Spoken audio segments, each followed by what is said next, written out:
Hello, and welcome to the Media Literacy Challenge. Today we are interviewing Fairfield University college students.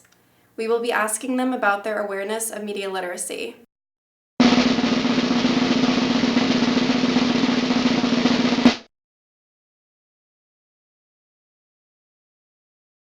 So, on a scale from 1 to 5, how media literate do you think you are? I'd say about a 4. I mean, I'm sure there's probably some things I miss. Did you say 1 to 5? 1 to 5, yes. Oh, okay, 5. Okay. I would say probably 4. I wouldn't know everything, but I think I basically know what's going on. I would probably say I'm about a 4. I mean, I usually understand when people are, using, techniques to, in the media to kind of, Portray something? Portray something. Yeah, I absolutely. get it. Do you ever consciously or critically analyze a media message, and are you aware of media messages in the first place? Yeah, I would say so. On like commercials and stuff, like what you were saying before to me, when like a celebrity is like brand advertising or something like that, I do recognize that. I'm very aware when they're trying to target like me specifically, Mm-hmm. but sometimes I'm aware of when they're messing up trying to target me. Mm-hmm. So I don't know. Is there a specific type of media where you feel like you're analyzing it more so than other types of media? I think I analyze it a little bit more on Facebook. Mm-hmm. But right now I've deleted Facebook, so Good I'm for like you. I I'm have on my too way. much work, too much work to deal with it right now.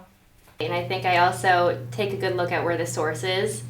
For example, if it's a blog or if it's a newspaper, it makes a difference, especially when you're doing something like homework and research paper or something like that. Of course. Yeah, I think it's really important to understand what message they're trying to portray. You certainly don't want to be lured into something that you don't want to, a product that you don't want to have a part of. Of course. Does your wardrobe make you a consumer and kind of a walking advertisement? And do you believe America in general is materialistic when it comes to clothing? Clothing, yes, definitely. I think nowadays, especially like in careers, I think just what you wear kind of reflects like maybe who you are, especially in like the business world as like a businessman or how you like carry yourself. I think like what you wear like on your free time is fine, but like maybe what you're wearing in like while you're like at work, I think definitely reflects a lot of who you are. I think it's more materialistic in certain areas. Like I'm from the Silicon Valley, and I definitely see like we all wear Lululemon. Like these are Lululemon right now. But I typically, whenever I do buy things, I do try and avoid buying something that says the brand on it. Like I can't stand Hollister. I can't stand like Aeropostale. Like just hate having just a name graphic on it. tees. Yeah, that's not design. That's not fashion for me. So I try to not be a walking media board, but of course I'm wearing something like Lululemon and they already have the logo on them. But I'm tall, so, and they're comfortable. And when you buy Lululemon, it's more for the quality and the comfort more so. Yeah, than but the even now I think Nike took over some of Lululemon, like they're not using the fabric, so I have some Nike too. Okay. Yeah. Awesome. I definitely think America is materialistic, and I definitely also think that my clothes reflect the places where I shop. And I think that's kind of reflecting on everybody just because of it's kind of what we have on ourselves, and the only other thing about ourselves that people know is our personality. It's just kind of what we show out to the world. When you go shopping, do you look more towards types of brands or do you go for quality instead? I personally go for quality just because I'd rather get something that I like the way it looks rather than pay a lot for it. I agree. Yeah, absolutely. I would say that I worked at the Gap, so I have a lot of clothes from the Gap, and because I of worked that, at Old Navy. Okay, perfect. So same company. So I have a lot of clothes from there. So obviously I dress in that same sort of style. So if somebody does like my style, or somebody asks me about my clothing, I certainly tell them to go there. So yeah, absolutely. And yeah, I do think that we are materialistic, just sort of as a whole. And it's definitely a way that we use our advertising is to get people to buy product and that kind of thing. So why do you use social media to begin with? I think maybe, excuse me, just because everyone else does.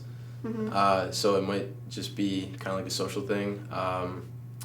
But I think like the deeper meaning of social media is just kind of like to connect with everyone, especially like family. Maybe if you don't like see them. Maybe it's like the family that you see like once a year, like the Christmas parties and stuff. But like on like Facebook and stuff, you can see it's like updates of like their lives almost. You know. It's a good way to connect, and I don't know, where I'm from, there's a very high standard for your social media needs to be at. Like you need to look like you're that girl, if that makes sense. So it's kind of just like a social thing that it's assumed you're gonna do it. So that's kind of, I guess, why I do it. It's not really because keep it professional and all that.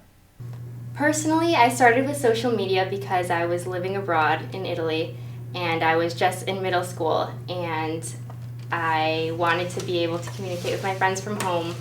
I was just in 7th grade, so that's what I started using it for, just to message back and forth, see how they were doing, and I guess it kind of caught on. Definitely just friends, you know. You just want to make sure that you're like in the know, you know, that you're not missing out on anything. Yeah, definitely. Okay. Just friends getting into it. Do you think that there's more positive impact of social media or negative impact? I'd say positive. I think social media is in general a positive thing, and I think their goals are like all positive too. It depends on your personality type. Because if you're insecure and you're seeing these people and you're in a bad place and all you're seeing is that this happiness that everyone else is like putting out. Like I'm from a broken family, I guess you could say. I don't really care about that though. And I see all these people like, oh my god, so like pumpkin picking with my family. I'm like, I don't care about that though. So it's not, but I'm assuming someone else who would value family more than I do would be really upset seeing all these perfect, happy families. I think it's a push and pull. You know, it depends on the situation, but I definitely think that it helps people communicate, but on the other side, it definitely deters from people communicating in person as well. Definitely. Yeah, I think it definitely started out that way. There was definitely a flow of communication, and I think it sort of got more commercialized, and it's not quite as streamlined as it used to be in terms of like keeping up with news from your friends rather than. Gotcha. Yeah. Do you believe that the news is realistic? Does it reflect what is actually happening in the world? Or does it create stories to provide entertainment to its viewers? But you got to keep it entertaining, because otherwise people just like wouldn't watch it. You think that they kind of embellish it and pick out parts that might be more interesting? Yeah, definitely. Both, and it really depends on the network.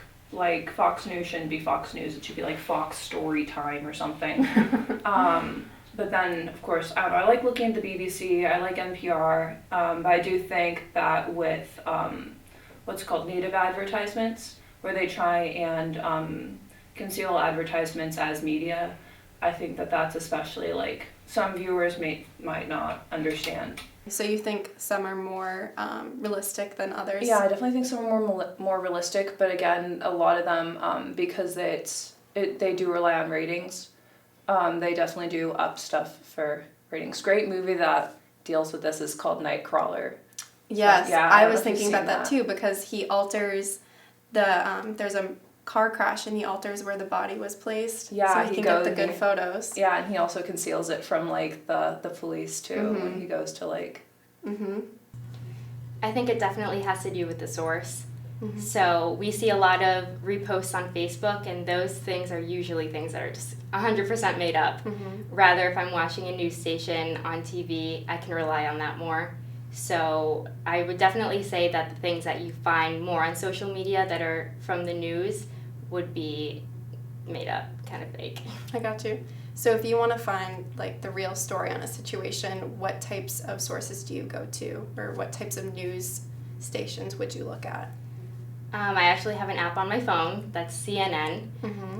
And I just have that. It sends me blurbs every time there's something new going on, and it helps me keep up with what's going on in the world, and it keeps me updated. Yeah, I think it's a bit of a mix at this point now too. I think it definitely, sort of like social media as well, it's sort of started pretty mainstream in terms of like getting the actual facts, and then now that we've realized that we can sort of use it for propaganda and like blowing things out of proportion and changing people's minds, I think we sort of embellished a little bit more, which is not, I would prefer to obviously have the real news, but I don't have a ton of control over it, unfortunately. So. Of course.